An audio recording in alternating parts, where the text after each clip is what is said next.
ಒಂದ್ ಕಡೆ ವಿಧಾನ ಪರಿಷತ್ನ ಚುನಾವಣೆ 6 ಸ್ಥಾನಗಳಿಗೆ ನಡೀತಾ ಇದೆ, ಪದವೀಧರ ಮತ್ತು ಶಿಕ್ಷಕರ ಕ್ಷೇತ್ರಗಳಿಗೆ. ಅದರ ಜೊತೆಗೆ 11 ಸ್ಥಾನಗಳಿಗೆ MLA ಮುಖಾಂತರ ಆಯ್ಕೆ ಮಾಡ್ತಾರಲ್ಲ, ಆ 11 ಸ್ಥಾನಗಳಿಗೆ ನಡೆಯಲಿರುವಂತ ಒಂದು ಕೋಟಾಕ್ಕೆ ಬಿಜೆಪಿಯಿಂದ 3 ಜನನ್ನ ಸೆಲೆಕ್ಟ್ ಮಾಡಬಹುದು. ಈ ಬಿಜೆಪಿಯ 3 ಕೋಟಾ ಇದೆಯಲ್ಲ, MLC ಸ್ಥಾನಕ್ಕೆ ಅಭ್ಯರ್ಥಿಗಳನ್ನ ಫೈನಲ್ ಮಾಡಲಾಗಿದೆ.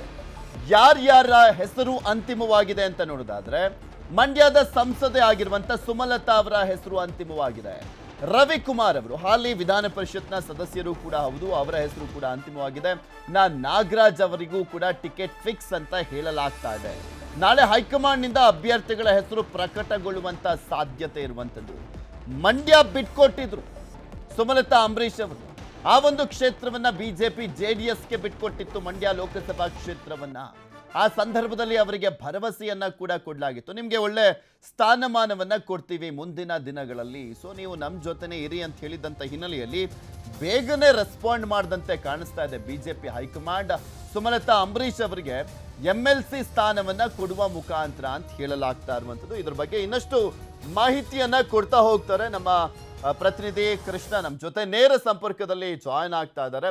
ಕೃಷ್ಣ, ಸುಮಲತಾ ಅಂಬರೀಶ್ ಅವರಿಗೆ ವಿಧಾನ ಪರಿಷತ್ನ ಸ್ಥಾನ ಬಹುತೇಕ ಖಚಿತ ಅಂತ ಹೇಳಲಾಗ್ತಾ ಇದೆ, ಮತ್ತು ಒಂದ್ ಕಡೆ ರವಿಕುಮಾರ್, ಅದರ ಜೊತೆಗೆ ಆಶ್ಚರ್ಯ ಅಂದ್ರೆ ಇಲ್ಲಿ ನಾಗರಾಜ್ ಅವರ ಹೆಸರು ಕೂಡ ಕೇಳಿ ಬರ್ತಾ ಇರುವಂಥದ್ದು. CT ರವಿ ಅವರ ಹೆಸರು ಸೇರಿದಂತೆ ಇನ್ನು ಸಾಕಷ್ಟು ಜನರ ಹೆಸರು ಇತ್ತು. ಅಂದ್ರೆ ಇಲ್ಲಿನ ರಾಜ್ಯ ಘಟಕ ಕಳಿಸಿದ್ದು ಕೂಡ ಇದೇ ಹೆಸರ, ಹೈಕಮಾಂಡ್ ಕೂಡ ಅಂತಿಮಗೊಳಿಸ್ತಾ ಇರುವಂಥದ್ದು ಅದೇ ಹೆಸರ, ಅಥವಾ ಹೈಕಮಾಂಡ್ ಚೇಂಜ್ ಮಾಡಿಬಿಟ್ಟು ತನ್ನದೇ ಆದಂಥ ಹೆಸರುಗಳನ್ನ ಅಂತಿಮಗೊಳಿಸಿದೆಯಾ?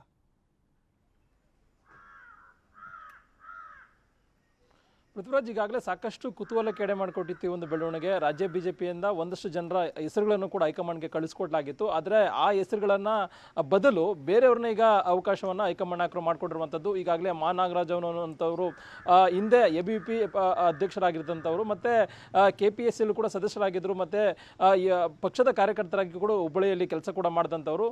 ಅವರಿಗೆ ಈಗ ಅವಕಾಶ ಮಾಡಿಕೊಡುವಂತ ನಿಟ್ಟಿನಲ್ಲಿ ಕೂಡ ನಿರ್ಧಾರವನ್ನು ಮಾಡಿರುವಂಥದ್ದು. ಮತ್ತು N ರವಿಕುಮಾರ್ ಅವರು ಕೂಡ ಹಾಲಿ ವಿರೋಧ ಪಕ್ಷದ ಸದಸ್ಯರಾಗಿ ಕೆಲಸವನ್ನು ಕೂಡ ಮಾಡ್ತಾ ಇದ್ರು, ಮತ್ತೆ ವಿರೋಧ ಪಕ್ಷದ ಮುಖ್ಯ ಸಚೇತಕರಾಗಿ ಕೂಡ ಕೆಲಸವನ್ನು ಕೂಡ ಮಾಡ್ತಾ ಇದ್ರು. ಮತ್ತೆ ಸಂಘಟನೆ ದೃಷ್ಟಿಕೋನ ಇಟ್ಕೊಂಡು ಅವರಿಗೆ ಮತ್ತೊಮ್ಮೆ ಹಿಂದುಳಿದ ವರ್ಗದ ಅವಕಾಶದಲ್ಲಿ ಕೊಡಬೇಕು ಅನ್ನೋ ಕಾರಣಕ್ಕೋಸ್ಕರವಾಗಿ ಈಗ ಮತ್ತೊಮ್ಮೆ ಅವರಿಗೆ ಅವಕಾಶವನ್ನು ಮಾಡಿಕೊಟ್ಟಿರುವಂಥದ್ದು. ಅದ್ರ ಜೊತೆಗೆ ವಿಶೇಷವಾಗಿ ಸಂಸದೆ ಸುಮಲತಾ ಅಂಬರೀಶ್ ಅವರು ಇದ್ರ ಬಗ್ಗೆ ರಾಜ್ಯ ಮಟ್ಟದಲ್ಲಿ ಹೈಕಮಾಂಡ್ ನಾಯಕರು ಸುಮಲತಾ ಅಂಬರೀಶ್ ಅವರ ಬಗ್ಗೆ ಚರ್ಚೆನೇ ಕೂಡ ಮಾಡಿರಲಿಲ್ಲ.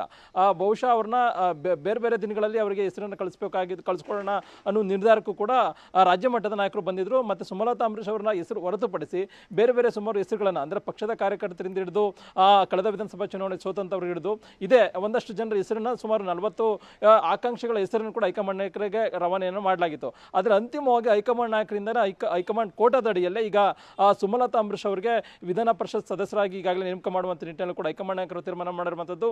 ಈಗಾಗಲೇ ಸುಮಲತಾ ಅಂಬರೀಶ್ ಅವರು ಹೈಕಮಾಂಡ್ ಮಟ್ಟದಲ್ಲಿ ಒಂದು ರೀತಿ ಉತ್ತಮವಾದಂಥ ಬಾಂಧವ್ಯವನ್ನು ಕೂಡ ಬೆಳೆಸ್ಕೊಂಡಿದ್ರು. ಮತ್ತೆ ರಾಜ್ಯ ಮಟ್ಟದ ನಾಯಕರಿಗಿನ್ನ ಹೈಕಮಾಂಡ್ ನಾಯಕರ ಭರವಸೆ ಮೇಲೆ ಅವರು ಕೆಲಸವನ್ನು ಕೂಡ ಮಾಡ್ತಾ ಇದ್ರು. ಮತ್ತೆ ಹೈಕಮಾಂಡ್ ನಾಯಕರ ಸೂಚನೆ ಮೇರೆಗೆ ಮಂಡ್ಯವನ್ನು ಬಿಟ್ಕೊಡುವಂತ ನಿಟ್ಟಿನಲ್ಲಿ ಕೂಡ ಮನಸ್ಸನ್ನು ಮಾಡಿದ್ರು.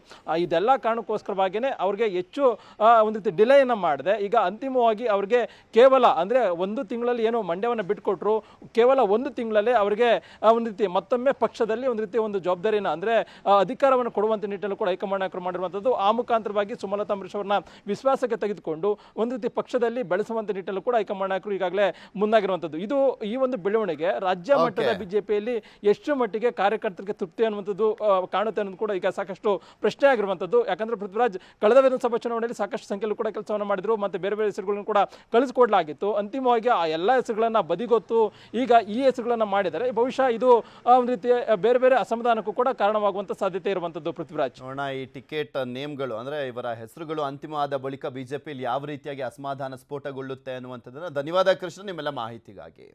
ದಾವಣಗೆರೆ ಜಿಲ್ಲೆಯಲ್ಲಿ ಗುತ್ತಿಗೆದಾರ ಆತ್ಮಹತ್ಯೆಯನ್ನ ಮಾಡ್ಕೊಂಡಿದ್ದಾನೆ. ಕೌಟುಂಬಿಕ ಕಲಹ, ಬಿಲ್ ಬಾಕಿ ಅಂತ ಡೆತ್ ನೋಟ್ ಅನ್ನ ಬರೆದಿಟ್ಟು ಆತ್ಮಹತ್ಯೆಯನ್ನ ಮಾಡ್ಕೊಂಡಿರುವಂಥದ್ದು.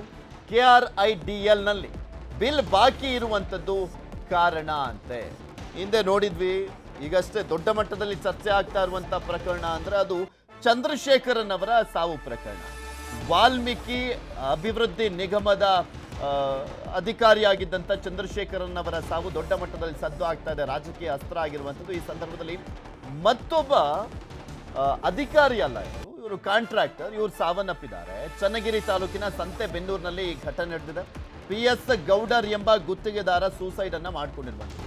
ಡೆತ್ ನೋಟ್ ಅನ್ನ ಬರೆದಿಟ್ಟು PC ಗೌಡರ್ ಆತ್ಮಹತ್ಯೆಯನ್ನ ಮಾಡ್ಕೊಂಡಿದ್ದಾರೆ. ಕೃಷಿ ಇಲಾಖೆ ಆವರಣದಲ್ಲಿ ಕೆಲಸ ಮಾಡಿಸಿದ್ದಂತಹ ವ್ಯಕ್ತಿಯವರು ಫೆಬ್ರವರಿಯಲ್ಲಿ 2023-24ರಲ್ಲಿ ಕಾಮಗಾರಿಯನ್ನ ಮಾಡಲಾಗಿದೆ. ಕಾಮಗಾರಿ ಮುಗ್ದಿದ್ರೂ ಕೂಡ ಬಿಲ್ ಕೊಟ್ಟಿಲ್ವಂತೆ KRIDL. ತನ್ನ ಸಹೋದರರು ಮಾನಸಿಕವಾಗಿ ದೈಹಿಕವಾಗಿ ಕಿರುಕುಳ ನೀಡಿದ್ದಾರೆ, ಮೋಸ ಮಾಡಿದ್ದಾರೆ ಅಂತಲೂ ಕೂಡ ಡೆತ್ ನೋಟ್ನಲ್ಲಿ ಉಲ್ಲೇಖ ಮಾಡಿದ್ದಾರೆ PC ಗೌಡರ್ ಅವರು.